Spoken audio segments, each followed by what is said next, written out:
So this is how we fix it. 1, reward clubs that develop players. That's number 1. So we need to reward them from USsoccer.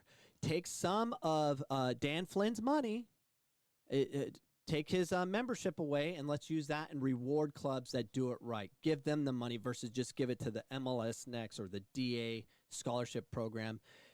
Use money in a different way. Players with money and resources are punished by clubs that don't.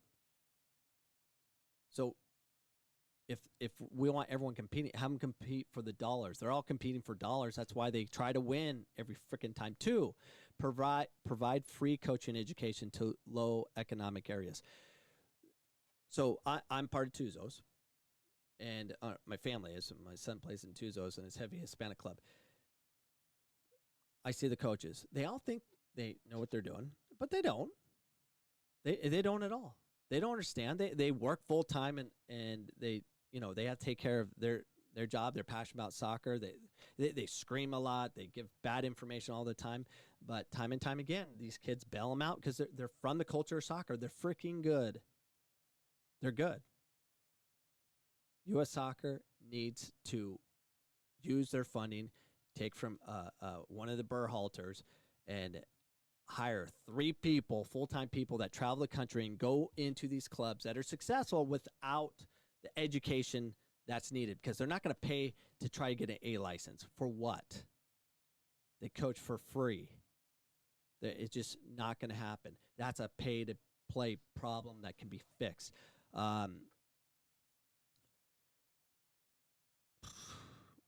3. Establish incentives to coaches, recruiters to identify talent. That's on with taking the funding from pay-to-play programs and do experimental inner-city programs.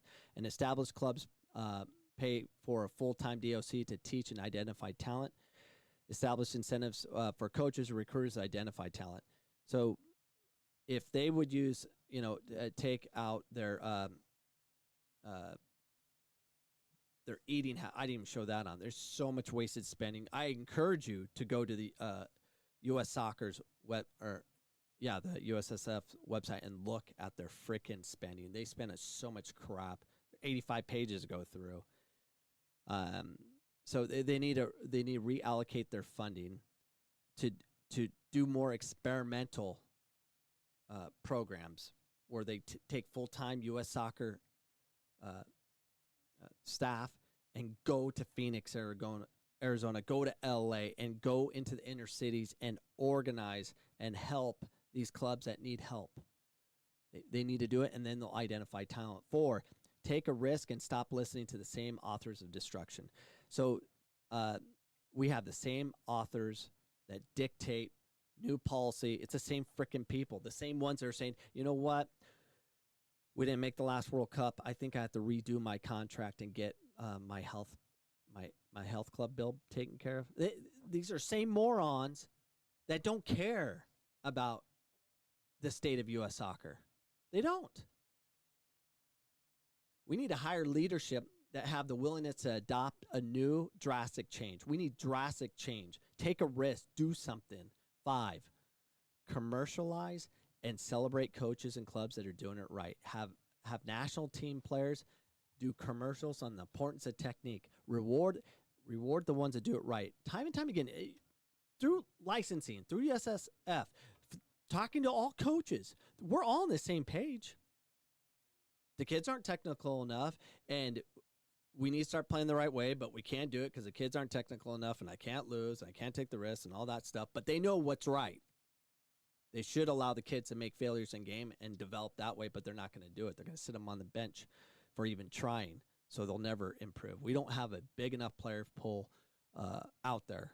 We need more players, regardless of athletic ability, playing the right way so everyone's learning and getting better. 6, identify athletic talent by 7th grade and create pools as future national team players. Make it special, make it prestigious, give those players a pathway for development. If we don't, we'll lose them by high school, because most kids drop out of soccer by 8th grade.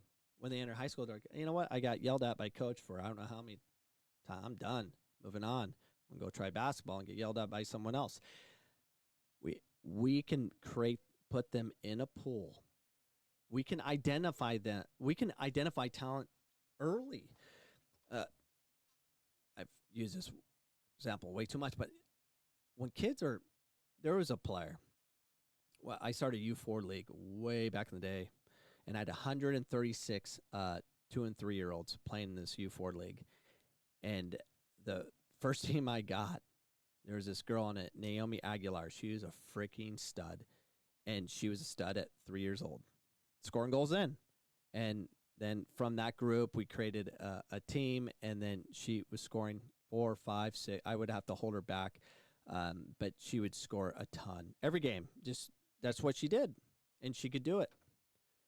And it was truly, truly amazing to see what she could do. And she never changed. She was always a stud. And then as soon as she moved and got integrated to a what was it back then? Was it DA back then? I don't remember. Maybe it was DA. DA, she got surrounded by a bunch of athletes, and she's athletic, but they weren't technical as her. They couldn't combine. They didn't play soccer. They played system. Move the ball out wide, get it down the line to our fast girl, cross it in, fight, go through her. And of course, she hated the game, quit, and I had to get her back into it.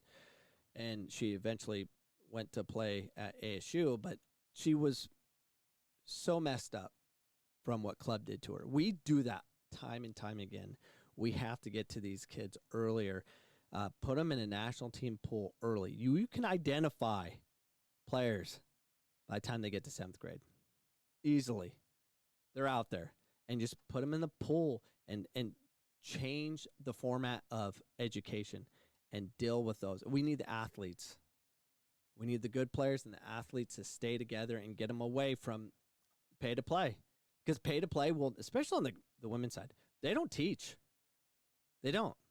They'll make an illusion of teaching, but when it comes game time, they're not allowed. Very few coaches out there will do the right thing. All right, 7. Change the rules. So, an example: U6, U12 from the beginning phase. Yeah, you change the rules, not the way they did it before, where we're gonna make everyone be at half field when we do goal kick so we can get it out. Shut up. So stupid. Literally change the point structure. 1 point for all passes. 1 point for goals. You don't make goals that significant.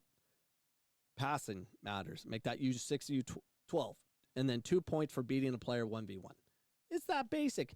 And then have an intermediate level of that. 1 point for defensive half passes, 2 points for attacking half passes, meaning anything attacking half, you get 2 points and 1 point for goals. And then advance, you can move it up where they're actually getting better. 1 point for passing forward, 0 points for passing backwards, 50 points for a goal inside the 6-yard box on a one-touch finish on the ground. Not a header, just on, backdoor pass, goal. We need creativity. I've done a point league. I've done it. I'm creative. I'm more intelligent than the frickin' 99% of USsoccer thinkers. They're trying to come up with some way to get our kids to be more technical, and we think it's just like, we just need to make more advanced academies. No. We have a huge pool and we shrink it. It's so stupid. We need, finally, last point. 2 points. I'll go on my last one. I have it written. State associations oversight on budgets. That's what I was talking about. I think there should be a thorough audit based on performance. So say Arizona isn't doing well, like they're not growing and their ODP program or whatever is just not showcasing the right players, and we're noticing there's an Arizona problem, and that shouldn't be an Arizona problem. There should be an audit and a restructuring of what they do. There should be that kind of oversight. And one audit I would do on Arizona, have them fix, is take ODP, which is their number one fundraiser, which is okay. Got to make money. So use that funding. Instead of hiring more administration, hire coaches, full-time coaches that are willing to go to in the inner city and help develop true all-stars. Get an all U8 top players and create something special and compete and show what Arizona has. We could do that, but, it takes work versus more administration. We're always looking for more administration. Last point, going back to 7. That was my 8th one. 7th, give the power to the people and let them be creative. This can be done. We have so many people, so many smart, intelligent coaches out there, but as a collective whole, there's too much administration and too much control of the importance of money and how to afford to pay for things. And I get it. Got to pay for things. That's why USsoccer needs to get more involved and give grants and team up with USsoccer Foundation. By the way, they're 2 separate entities. It's not. It's just they have same name. They had a lawsuit over the name last year. Anyways, team up and reward clubs doing it right. That would be amazing. And for being inventive. Like, I had a points league, which made a lot of sense. I had parents, I kid you not, the same parents that would say stupid things, would freaking say, go backwards. Have you ever, anyone out there in the internet world, have you ever heard of a parent screaming at their kid to kick the ball backwards to their keeper because they got more points for doing so, and the score was 120 to 99 at the time because we had flip charts, and yes, it was a sweet league. I should have been given money by USsoccer saying, hey, this guy's getting freaking wreck kids passing the ball, connecting passes. That's huge in a real game. Change the system. So those are just some thoughts. And I get a lot of you, the haters out there, like, oh, everything we're doing is right, you idiots. You won't listen to anything I just said. Like, it just goes right over your head. We got to do something different, right? We keep doing the same thing. We just change the name. Oh, it's free. No, it's not. It's not. Until there's a big awakening with all the clubs. And the thing is, like, we have a lot of paid internationals, like English. A lot of paid English. Like, that are doing things. Do you think they give a flying F about America? And they don't care? When they go to the sports pub, they're wearing the England national team jersey. They're not watching the U.S. They don't give a flying crap. They care about having a job. They love the freedoms of America, which seem like they're going away right now with freaking all the nut jobs out there burning everything down. We have a problem. So we got to change the rules, and we have to use the money, the Berhalter money, the Flynn money, the freaking postage stamps and all the other crap and all their stupid functions they do and pay for everything. And I'm going to dig deeper into their crap. I cannot believe we pay for their tax services for Berhalter because he can't find his own company to do it. It's ridiculous. Freaking ridiculous. I mean, everyone should be pissed. I'm mad. So that is it.